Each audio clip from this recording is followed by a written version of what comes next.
The clock on the wall showed 6:30 p.m. when Maya tied her black apron around her waist for what felt like the 100th time that week. Her feet already ached from the morning shift, but she needed the extra money. Working double shifts at Romano's Italian restaurant had become her new normal over the past 3 months. She looked at herself in the small mirror hanging in the employee break room. Dark circles under her eyes told the story of sleepless nights spent worrying about bills.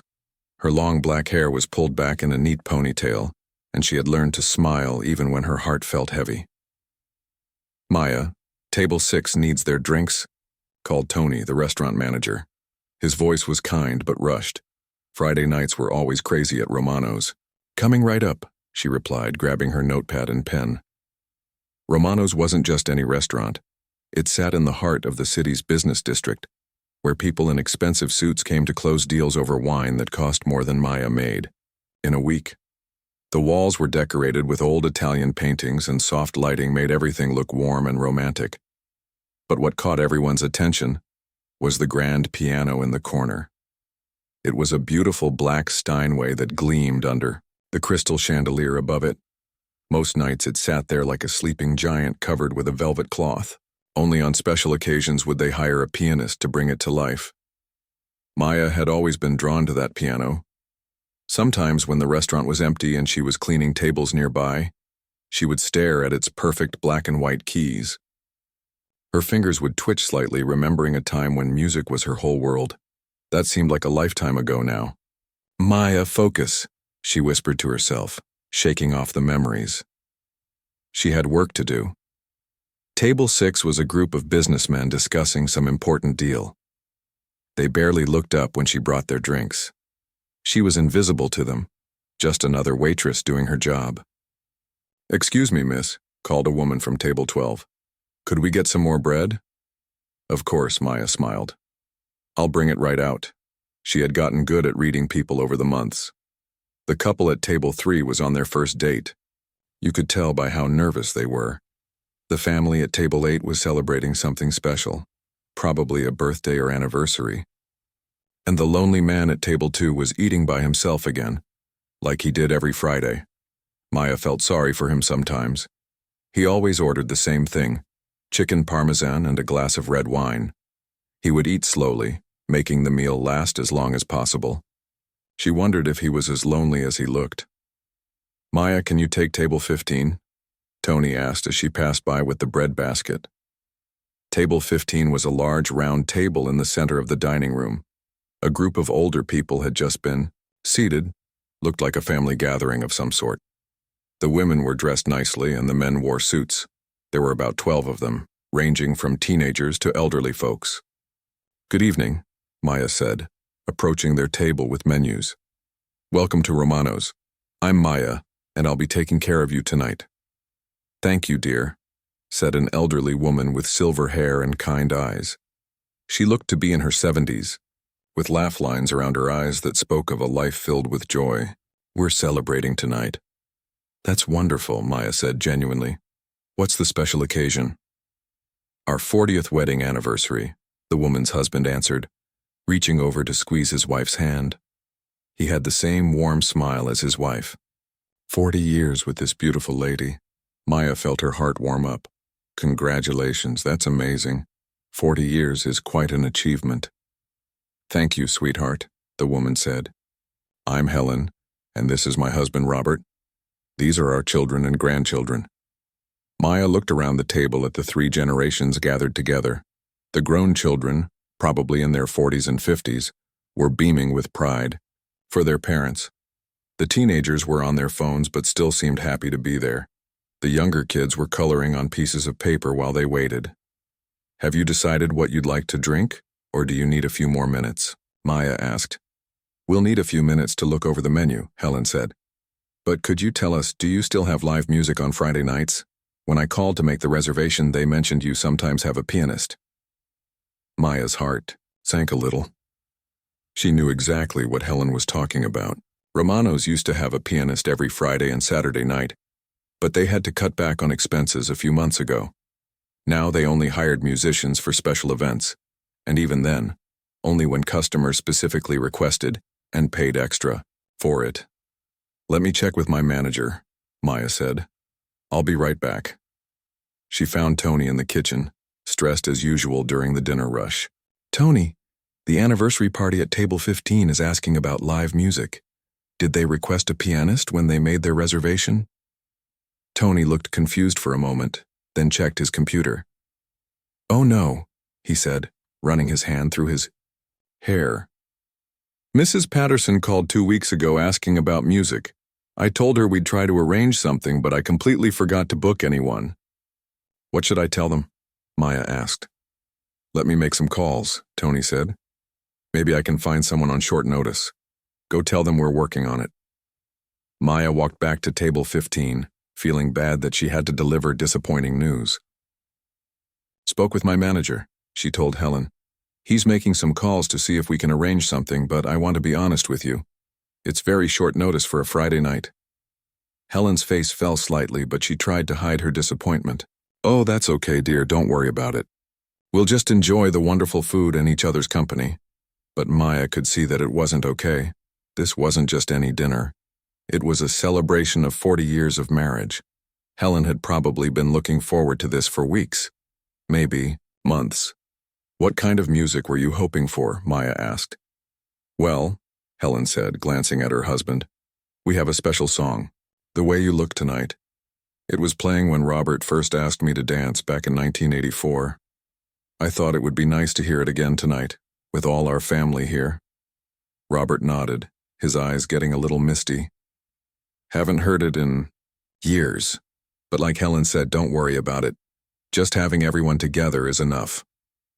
Maya took their drink orders and headed back to the kitchen, but her mind was elsewhere. She kept thinking about Helen and Robert, and how much that song clearly meant to them. She had always been sensitive to other people's emotions.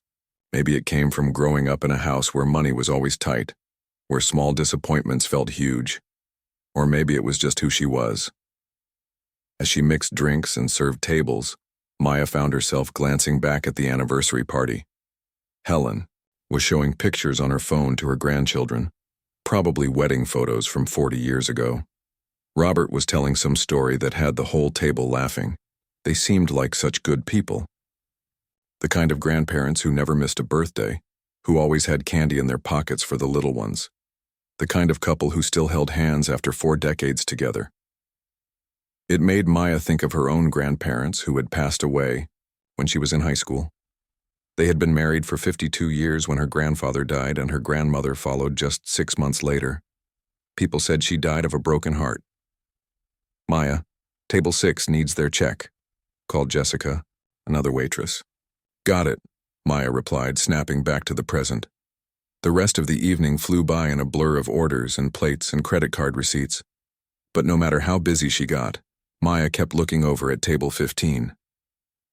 The family was having a wonderful time, laughing, sharing stories, taking pictures. The little kids had finished their coloring and were now playing some kind of game with their napkins.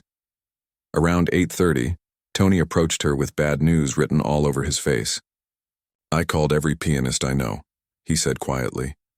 It's Friday night and everyone who's any good already has gigs. The only guy who answered wants $300 and he can't be here until after 10. Maya sighed. That's too late. They'll probably be leaving by then. I know. I feel terrible about this. Mrs. Patterson seemed so excited when she called. Maya looked over at Helen, who was now cutting into her chicken marsala. Every few minutes, Helen would glance toward the silent piano in the corner, and Maya could see the sadness in her eyes. It wasn't fair. Here was a couple celebrating 40 years of love, surrounded by their children and grandchildren, and the one thing that would have made their night perfect was sitting right there in the corner, unused. The piano seemed to be mocking them. Its black surface reflected the restaurant's warm lighting, and Maya could almost hear the music it was capable of making. She had walked past that piano hundreds of times over the past few months, always wondering what it would feel like to sit down and play again. She hadn't touched a piano in over 3 years. Not since she had to quit her music program at the community college when her family needed her to work full-time. Not since her dreams of, maybe, someday, studying music, Professionally had been packed away like childhood toys that no longer fit, but she remembered everything. The feel of the keys under her fingers, the way a melody could start in her heart and flow through her hands, the hours she used to spend practicing, losing herself completely in the music. The Way You Look Tonight had been one of her favorite songs to play. She had learned it when she was 17, spending weeks getting every. Tony stood there staring at Maya like she had just told him she could speak 5 languages or juggle fire. The kitchen noise seemed louder suddenly. The clatter of plates, the sizzle of pans, the calls from the cooks. "Maya, are you absolutely sure about this?" Tony asked, his voice low and serious. That piano is worth more than most people's cars. And Mrs. Patterson's family, they're expecting quality, professional quality. Maya felt her confidence waver for a moment. What was she thinking? She hadn't played piano in over 3 years. Her fingers probably wouldn't even remember the right positions. And playing in front of a crowded restaurant? That was completely different from playing alone in her childhood bedroom. But then she looked back at table 15. Helen was now showing her phone to another family member, probably sharing more old photos. The whole family was gathered around, listening to whatever story she was telling. Robert sat beside his wife, his hand resting on the back of her chair, that gentle smile never leaving his face. These people had been planning this celebration for months. Helen had called 2 weeks ago specifically asking about music. She had probably told everyone in the family about how they would hear their song played live, just like in the old days. "I can do this, Tony," Maya said, though her voice was quieter now. "I know that song. I've played it hundreds of times." Tony looked around the busy kitchen. 2 other waitresses were grabbing plates from under the heat lamps. The dishwasher was struggling to keep up with the Friday night rush. Everything was organized chaos, just like every weekend night. "When did you last play piano?" he asked. Maya swallowed hard. "A while ago. But you know how they say it's like riding a bike? I don't think you forget." That wasn't entirely true, and she knew it. Playing piano wasn't just about memory. It was about muscle memory, finger strength, timing, feeling. All the things that could get rusty if you didn't practice. But she also knew she had been good once. Really good. Her teacher, Mrs. Chen, used to say Maya had a natural gift, that she played with her heart as much as her hands. That had to count for something, right? "Look," Tony said, checking his watch. "It's almost 9 o'clock. The anniversary party has been here for over an hour. If we're going to do this, it needs to happen soon." Maya nodded.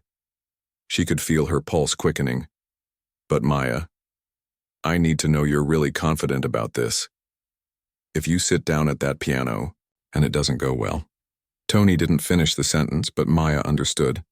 Romano's had a reputation to maintain. The customers expected excellence. "I understand," Maya said. "But Tony, look at them. Look how happy they are just being together. All they want is to hear their special song. I can give them that." Tony glanced over at table 15. The family was in the middle of some animated discussion, with the teenagers actually putting their phones down to participate. One of the little kids had climbed onto Robert's lap and was playing with his tie. "Okay," Tony said finally. "But first I want you to sit down with Mrs. Patterson and explain the situation. Tell her you're not a professional pianist, but you know the song and you'd like to play it for them. Let them decide." Maya felt a mixture of relief and terror. This was really happening. "Should I do it now?" she asked. "Let me check on the kitchen first," Tony said. "We've got about 6 tables still waiting for food. Give me 10 minutes to make sure everything's running smooth, then go talk to them." Those 10 minutes felt like the longest of Maya's life. She tried to keep busy, refilling water glasses and clearing empty plates, but her mind was racing. What if her fingers didn't remember the chords? What if her voice shook when she talked to Helen?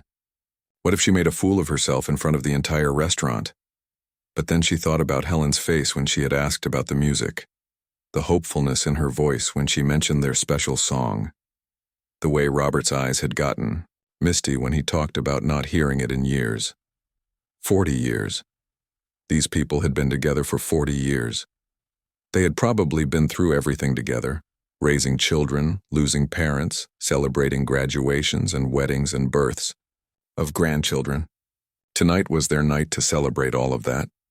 Maya had spent so many months feeling sorry for herself. Sorry that she had to give up music school. Sorry that she was working as a waitress instead of pursuing her dreams. Sorry that life hadn't turned out the way she had planned when she was 18 and full of possibilities. But here was a chance to use her gift, her abandoned, rusty, forgotten gift, to make someone else happy. To give Helen and Robert the perfect moment they had been hoping for. "Maya," Tony called from behind the bar. "You ready?" She took a deep breath. "As ready as I'll ever be." Walking over to table 15 felt like walking to the edge of a cliff. Maya could hear her heartbeat in her ears. The restaurant seemed louder suddenly. The conversations from other tables, the clinking of silverware, the soft background music, playing through the speakers. "Excuse me, Mrs. Patterson," Maya said, her voice only slightly shaky. Helen looked up with that same warm smile. "Yes, dear?" "I wanted to talk to you about the music situation," Maya said, pulling an empty chair from a nearby table. "May I sit for just a moment?" "Of course, honey," Helen said, immediately looking concerned. "Please, sit down." Maya glanced around the table. All the adults were looking at her now, waiting to hear what she had to say. The children were still coloring and playing, oblivious to the adult conversation. "So our manager tried calling every professional pianist in the city," Maya began. "But everyone already has bookings for tonight. It's just too short notice." She saw Helen's face fall slightly, though the older woman tried to hide her disappointment. "However," Maya continued quickly, "I wanted to ask you something. I used to play piano. I studied for 15 years, and I know the way you look tonight. It's actually one of my favorite songs. I'm not a professional, and I haven't played in a while, but if you'd like, I could play it for you tonight." The table went quiet. Helen stared at Maya, her eyes wide with surprise. "You play piano?" Helen asked. "I used to," Maya said honestly. "I'm not as good as someone you'd hire professionally, but I do know that song and I'd be honored to play it for your anniversary celebration." Robert leaned forward. "That's very kind of you to offer, young lady, but we wouldn't want to put you on the spot like that." "It's not putting me on the spot," Maya said, and she realized she meant it. "It would actually mean a lot to me to do this for you. I can see how much that song means to both of you." Helen reached across the table and took Maya's hand. Her fingers were soft and warm, with the kind of gentle strength that comes from years of caring for others. "Are you sure, sweetheart?" Helen asked. "We don't want you to feel pressured." Maya looked into Helen's kind eyes and saw something there. Not just hope for the music, but genuine care for Maya herself. This woman was worried about Maya feeling pressured, even though Helen was the one who would be disappointed if there was no music. "I'm sure," Maya said. "Really, I want to do this." One of Helen's daughters, a woman who looked to be in her 40s, spoke up. "Mom, if she's offering, maybe we should let her. It's so sweet of her." "What do you think, honey?" Helen asked her husband. Robert studied Maya's face for a moment. He had the look of someone who had spent decades reading people, understanding what they were really saying beyond their words. "I think," Robert said slowly, "that this young lady has a good heart. And sometimes the most beautiful music comes from the heart, not from a diploma on the wall." Maya felt tears prick at her eyes. This man didn't even know her, but he had seen something in her that gave him confidence. "Then it's settled," Helen said, squeezing Maya's hand one more time. "We would be absolutely delighted if you would play, for us. There's just one thing," Maya said, standing up from the chair. "I'm not sure how good I'll be. It's been a while since I played, especially in front of people, so if it doesn't sound perfect—" "Honey," Helen interrupted, "perfect isn't what matters.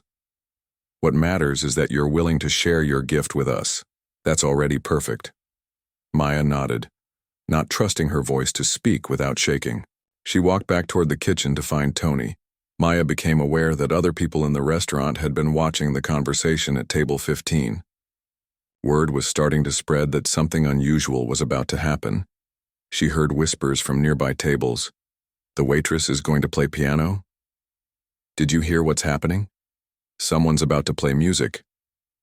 Tony was waiting by the kitchen door, clearly having watched the whole conversation from afar. How did it go? He asked.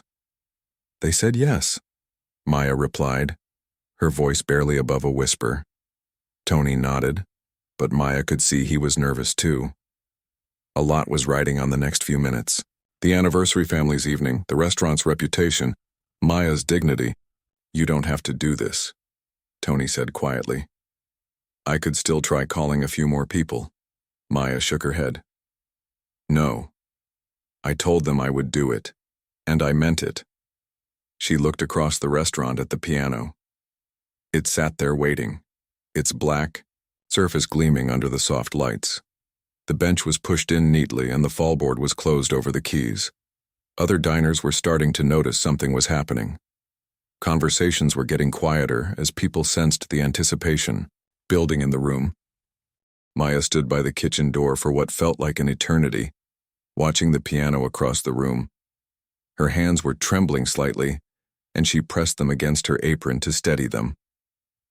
Around her, the restaurant continued its Friday night rhythm, servers weaving between tables, the soft clink of wine glasses, quiet conversations punctuated by occasional laughter. But something was different now. There was an energy in the air, a sense that something special was about to happen. Maya? Tony touched her shoulder gently. You okay? She nodded, though she wasn't entirely sure that was true. I just need a minute. Take your time, Tony said. But remember, you don't have to do this. There's no shame in changing your mind. Maya appreciated his kindness, but she knew she couldn't back out now. Helen's face when she had agreed to play, the pure joy and gratitude in her eyes, that image was burned into Maya's memory. She thought back to the last time she had played piano in front of people. It was her senior recital at the community college before she had to drop out. She had played 3 pieces, including The Way You Look Tonight. The small auditorium had been filled with other students, teachers, and a few family members. Her grandmother had been there that night. She had sat in the front row, beaming with pride, clutching a bouquet of flowers she had picked from her own garden. After Maya finished playing, her grandmother had stood up and clapped louder than anyone else in the room. Music is in your soul, mija, her grandmother had whispered afterward, using the Spanish nickname she'd called Maya since childhood. Don't ever let anyone tell you it doesn't matter. But life had a way of making even the most important things seem impossible to keep. Maya closed her eyes and tried to remember the feeling of that night. The way the piano keys had felt under her fingers, familiar and responsive, like an extension of her own thoughts. The way the music had flowed out of her without effort, each note exactly where it was supposed to be. Could she still do that? After 3 years of carrying trays instead of playing melodies, miss? A voice interrupted her thoughts. Maya opened her eyes to see a teenager from table 15 standing nearby. It was Helen's granddaughter. She looked to be about 16 with long brown hair and braces. Hi, Maya said, trying to smile normally. I'm Katie, the girl said. My grandma sent me over to tell you something. Maya's heart skipped. What is it? She said not to be nervous, Katie said with the earnest directness that only teenagers possess. She said she doesn't care if you mess up or anything. She's just happy that someone cares enough to try. Maya felt a lump forming in her throat. That's very sweet of her. Also, Katie continued, my grandpa wanted me to tell you that he's been playing guitar for 50 years, and he says the best musicians are the ones who play with feeling, not just technical skill. Your grandpa plays guitar? Katie nodded enthusiastically. He used to play in a band when he was young. Nothing famous or anything, just local stuff. But Grandma says that's how they met at one of his shows. Maya smiled at the thought of young Robert on stage with a guitar, probably wearing bell-bottom jeans and longer hair, while teenage Helen watched from the audience. They sound like amazing people, Maya said. They are, Katie agreed. And my grandma has been talking about tonight for weeks. She's been so excited about hearing their song again. That settled it. Maya couldn't let Helen down no matter how nervous she felt. Tell your grandma I'll be over in just a few minutes, okay? Katie nodded and bounded back to her table with the energy only teenagers seem to have. Maya took one more deep breath and walked toward the piano. As she crossed the dining room, she became aware of eyes following her movement. Word had clearly spread that something unusual was about to happen. At table 3, the couple on their first date had stopped talking and were watching curiously. The businessmen at table 6 had paused their deal-making to see what was going on. Even the lonely man at table 2 had looked up from his chicken parmesan. The piano bench was exactly the right height. Romano's clearly hadn't bought cheap furniture. Maya sat down and lifted the fall board, revealing the pristine black and white keys underneath. For a moment, she just stared at them. 88 keys that could produce infinite combinations of sound and emotion. She flexed her fingers, trying to work out the stiffness from months of carrying heavy plates. Okay, she whispered to herself. Just like riding a bike. Maya placed her right hand on the keys first, finding middle C by muscle memory. Then her left hand joined, settling into position. She pressed down on a few keys experimentally, not playing any particular song, just reacquainting herself with the feel of the instrument. The piano was perfectly tuned. Each note rang out clear and true, filling the space around her with sound that was somehow both powerful and delicate. She could hear the restaurant getting quieter. Conversations were dropping to whispers as diners realized that their waitress was actually sitting down to play. At table 15, Helen was leaning forward in her chair, her hands clasped together. Robert had put his arm around his wife's shoulders. The children had stopped their games and were watching with wide eyes. Maya closed her eyes and tried to remember the opening to "The Way You Look Tonight." Her fingers found the first chord almost without conscious thought, G major, soft and warm. Then the melody began, simple and sweet. But she didn't play it yet. First, she wanted to make sure she could get through the whole song. She played through it silently, her fingers moving over the keys without pressing down, just checking that the muscle memory was still there. It was. Every chord change, every little melodic flourish that she had spent hours perfecting as a teenager. It was all still locked away in her hands, waiting. Maya opened her eyes and looked directly at Helen and Robert. The older couple was watching, her intently hope and anticipation written across their faces. This was the moment. No more second-guessing, no more wondering if she could do it. Maya took one final deep breath and began to play. The opening notes of "The Way You Look Tonight" floated across Romano's dining room like a gentle breeze.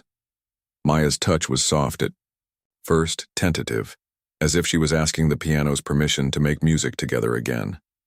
But as the melody unfolded, her confidence grew. The chord progressions came back to her as naturally as breathing.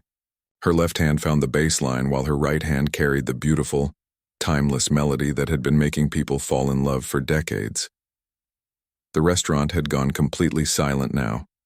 Even the kitchen staff had stopped what they were doing to listen. Maya could feel the attention of every person in the room, but strangely, it didn't make her more nervous. Instead, it felt like she was sharing something precious with all of them. She looked up from the keys and saw Helen with tears streaming down her face. Robert was holding his wife's hand, his own eyes bright with emotion. Around their table, their family members were completely mesmerized, but Maya also noticed something else. Other diners had pulled out their phones and were recording. Not in an intrusive way, but like they understood they were witnessing something special and wanted to capture it. As she reached the end of the first verse, Maya made a decision. Instead of just playing the song once and stopping, she was going to make this moment last. These people deserved more than just a quick performance. She began to add small embellishments to the melody, little jazz-inspired touches that her old teacher had shown her years ago. The song took on new layers, becoming more sophisticated while still maintaining its romantic simplicity. A middle-aged woman at table 7 was swaying gently to the music. The businessman who had been on his phone all evening had set it down and was actually listening. Even the teenagers at table 15 were completely captivated. Maya realized she was smiling as she played. For the first time in months, maybe, Years. She felt truly happy. This was what she was meant to do. This was who she really was underneath all the worry and stress and responsibility. As the song continued, she began to think about Helen and Robert's love story. 40 years together, she imagined them as young people, dancing to this same song at some long-ago celebration. She pictured all the moments this melody might have soundtracked: anniversaries, quiet evenings at home, maybe even their children's weddings. The music began to tell their story, becoming more than just a song. It became a celebration of lasting love, of commitment, of all the beautiful ordinary moments that add up to a lifetime together. Maya was completely lost in the music now. Her fingers moved across the keys with a grace and confidence she hadn't felt in years. This was what her grandmother had meant about music being in her soul. It wasn't something she did, it was something she was. As she approached the final verse, Maya caught sight of someone she hadn't noticed before. A man in his 50s was sitting alone at a corner table, listening intently. Something about the way he was watching her was different from the other diners. He wasn't just enjoying the music, he was studying it, analyzing it. But Maya didn't have time to think about that now. She was building toward the song's climax, the final statement of the melody that would bring Helen and Robert's moment to its perfect conclusion. The last notes rang out across the silent restaurant, hanging in the air like a prayer.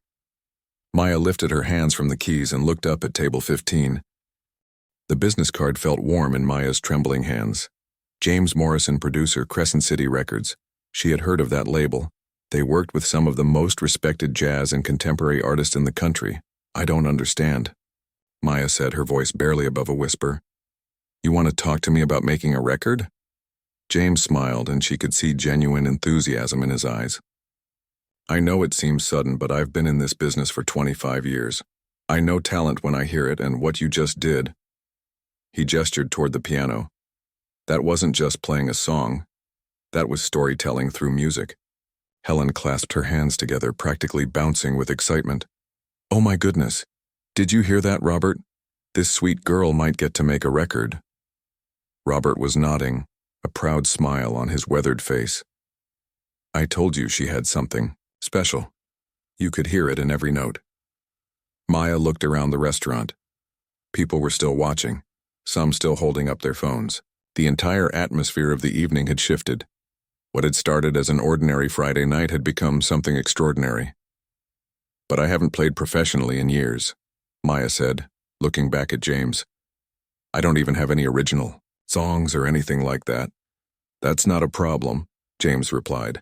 What I'm looking for is exactly what you just demonstrated. An artist who can take existing material and breathe new life into it. The Great American Songbook has thousands of beautiful songs that are just waiting for the right interpreter. Tony appeared at Maya's side, looking completely stunned. Maya, I had no idea you could play like that. I mean, I knew you said you could play piano, but that was incredible. Thank you, Maya said, still feeling like she was in a dream. James looked at Tony.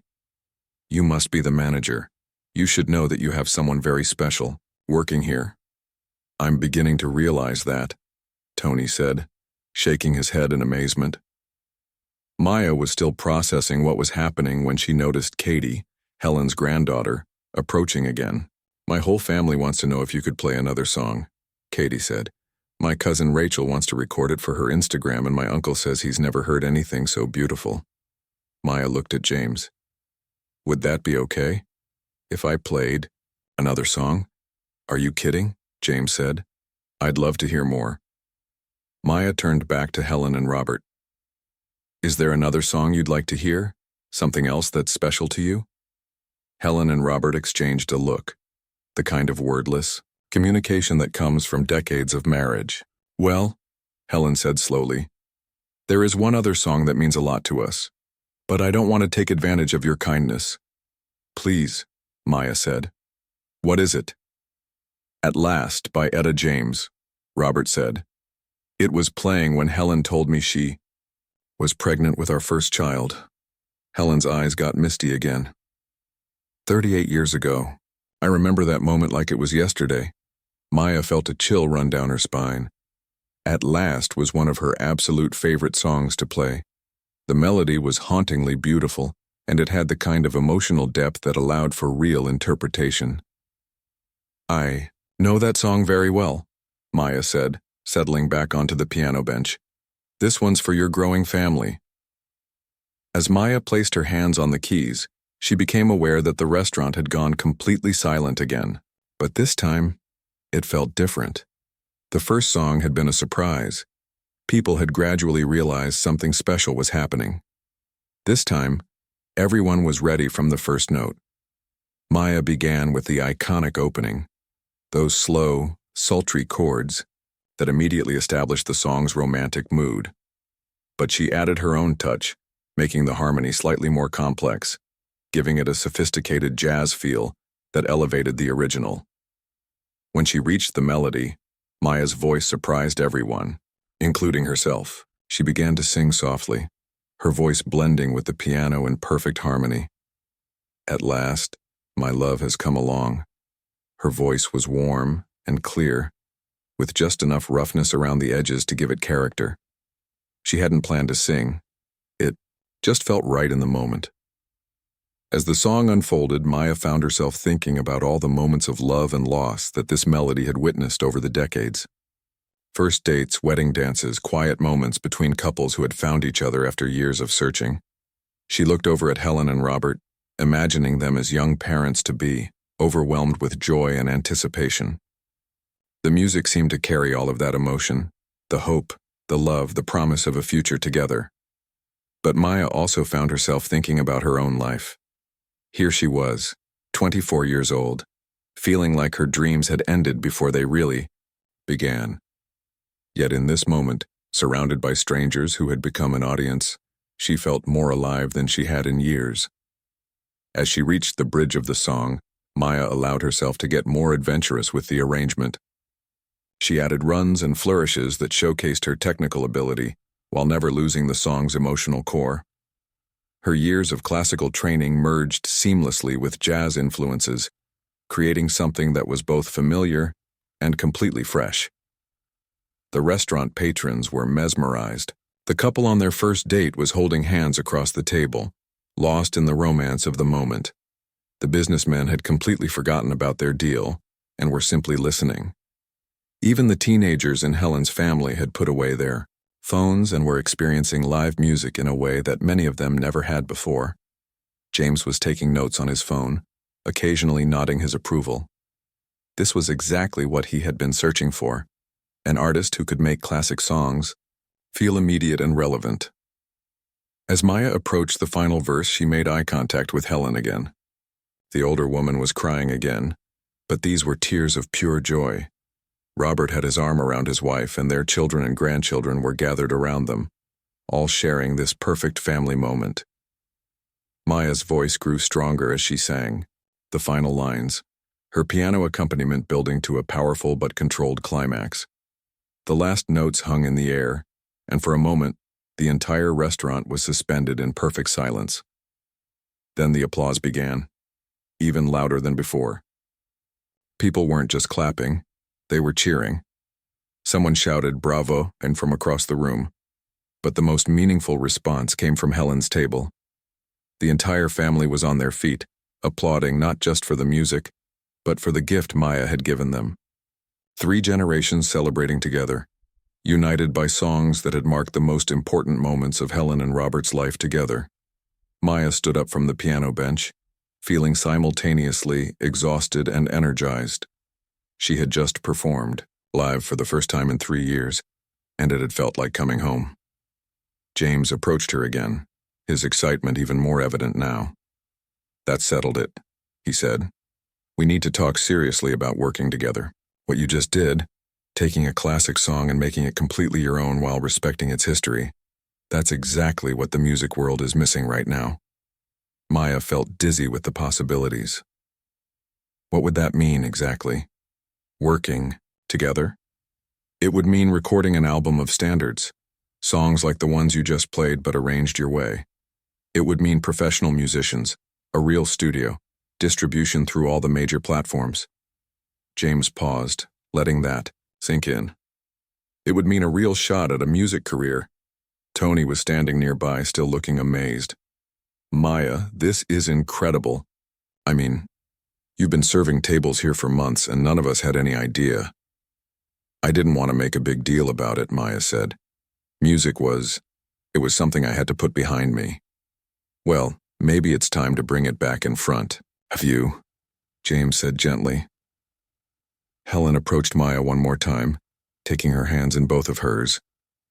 Sweetheart, Helen said, I don't know what your story is or what brought you to put your music aside, but what I do know is that you have been given a tremendous gift, and gifts like that aren't meant to be hidden away. Robert nodded in agreement. Helen's right. In our 40 years together, we've learned that life is too short to deny who you really are. Maya looked around at all the faces surrounding her, Helen and Robert's family beaming with vicarious excitement, Tony, proud of his employees' hidden talent, James practically vibrating with professional enthusiasm, and all the other restaurant patrons who were still buzzing about what they had just witnessed. For 3 years, Maya had told herself that giving up music was a mature, responsible decision. She had convinced herself that dreams were luxuries she couldn't afford, that practical concerns had to come first. But standing there in Romano's Italian restaurant, surrounded by people who had just experienced something beautiful together, Maya realized that maybe she had been wrong. Maybe her music wasn't a luxury or a hobby. Maybe it was who she was meant to be. I'd like to hear more about the recording opportunity, Maya said to James, her voice stronger now. James grinned. Excellent. Do you have time to talk after you finish work tonight? Maya looked at Tony, who was nodding encouragingly. Actually, Tony said, why don't you call it a night now? Jessica and Kevin can handle your remaining tables. This is more important. Maya felt a rush of gratitude toward her manager. 3 hours ago, he had been worried about letting her near the expensive piano. Now he was giving her time off to pursue what might be the opportunity of a lifetime.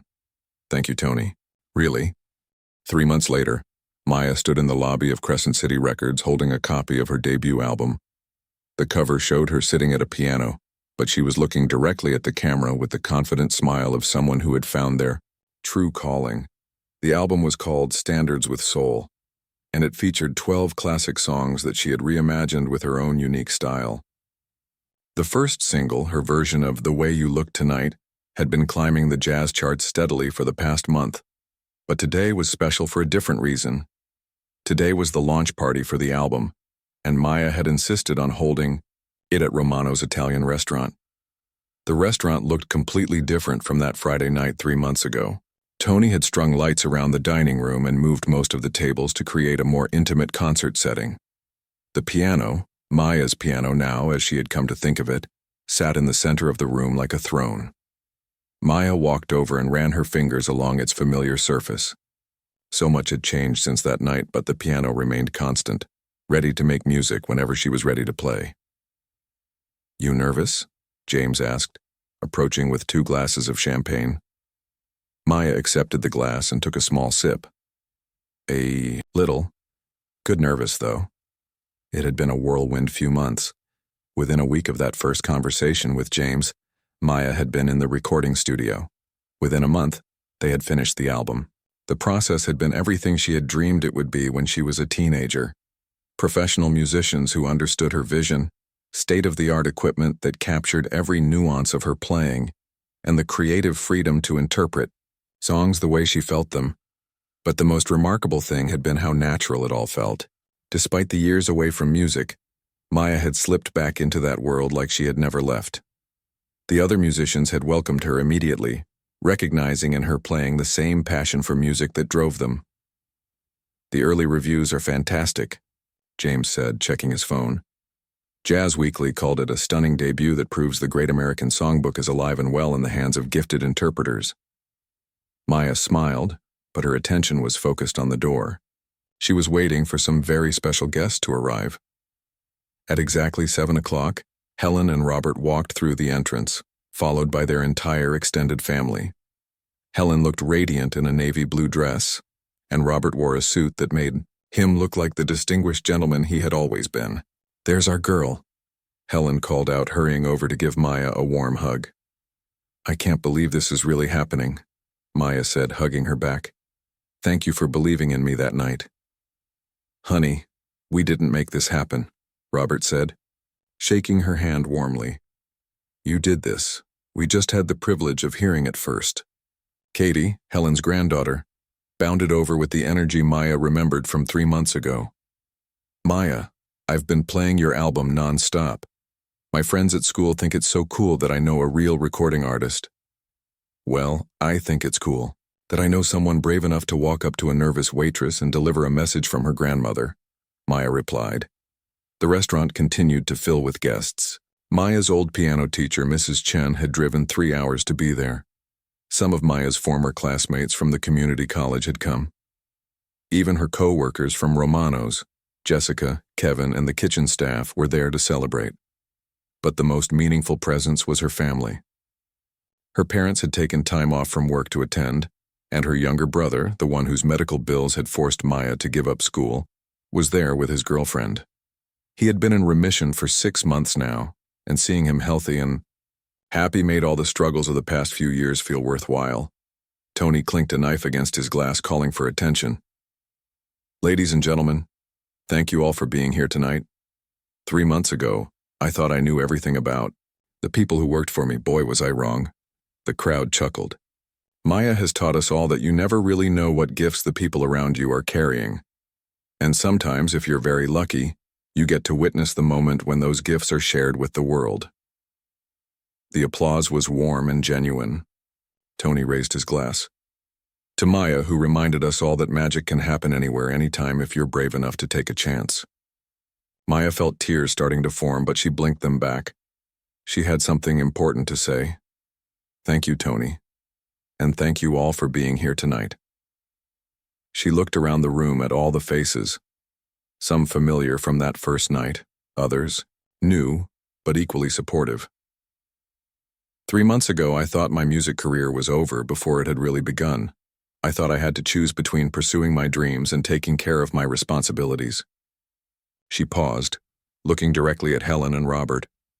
But Helen and Robert taught me something important that night.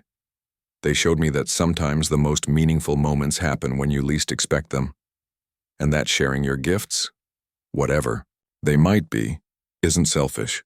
It's necessary. Maya walked over to the piano and sat down on the familiar bench. "I'd like to play something for you tonight.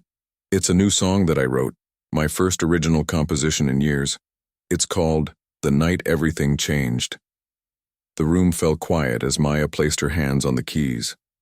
The opening was gentle, almost tentative, like someone cautiously opening a door they've been afraid to walk through. But as the melody developed, it became stronger, more confident. The song told the story of that Friday night, the doubt, the fear, the moment of decision, and finally, the joy of discovering that some dreams are too powerful to stay buried forever. Maya had never been comfortable singing her own lyrics before, but tonight felt different. Her voice was clear and strong as she sang about second chances, about the courage it takes to believe in yourself, and about the people who help you find your way back to who you're meant to be. As the song reached its climax, Maya looked out at the audience and saw tears on many faces. Helen was crying again, but they were happy tears. Robert was nodding along with the rhythm, that same proud smile on his face. Katie was recording with her phone, probably planning to post it online later. But Maya also noticed something else. Throughout the restaurant, people were swaying gently to the music. Couples were holding hands. Her brother was beaming with pride. Mrs. Chen looked like a teacher whose favorite student had just won a major award. This was what music was supposed to do: bring people together, create shared moments of beauty and emotion. As Maya played the final notes, she realized that the song was as much for herself as it was for the audience. It was her way of acknowledging how far she had come, and how grateful she was for every twist and turn that had led her back to this moment. The applause was thunderous. People jumped to their feet, whistling and cheering. But the most meaningful response came from Helen, who walked over to the piano with tears streaming down her face. "That was beautiful, sweetheart. Absolutely beautiful. I have something for you," Maya said, reaching under the piano bench. She pulled out a professionally framed photograph, a picture that Katie had taken on her phone that first night, showing Maya at the piano with Helen and Robert standing nearby, all three of them glowing with happiness. "I wanted you to have this," Maya said, "as a thank you for giving me the courage to remember who I really am." Helen accepted the photo with shaking hands. "We'll treasure this forever." As the evening continued, Maya mingled with her guests, accepting congratulations and catching up with old friends. But she found herself drawn back to the piano again and again. It was where she belonged, where she felt most like herself. James appeared at her side with good news. "I just got off the phone with the booking agent," he said. "We've got 3 more cities that want to book you for concerts. And there's interest from a couple of television shows about having you on as a musical guest." Maya nodded, excited about the opportunities ahead, but her attention was caught by something happening across the room.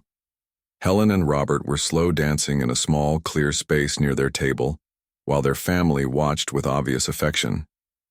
There was no music playing. The sound system was between songs, but they didn't need music. They had 40 years of love to dance to. "That's going to be the most beautiful thing I see all night," Maya said softly. "I don't know," James replied with a smile. "Watching you play that song you wrote, seeing you own your talent completely for the first time, that was pretty beautiful too." As the party began to wind down, Maya made her way back to Helen and Robert one final time. "I want you to know," she said, "that none of this would have happened without you. Not just the music career, but remembering that I deserve to chase my dreams." Helen took both of Maya's hands in hers, just as she had that first night. "Sweetheart, we didn't give you anything that wasn't already inside you. We just happened to be there when you were ready to let it out." Robert nodded in agreement. "The music was always yours. We just had the honor of hearing it." As the guests began to leave, Maya found herself alone with the piano one more time. She sat down and played softly, not any particular song, just letting her fingers wander across the keys. Tony approached and sat down at a nearby table. "So," he said, "I guess this means you won't be coming back to waitressing anytime soon."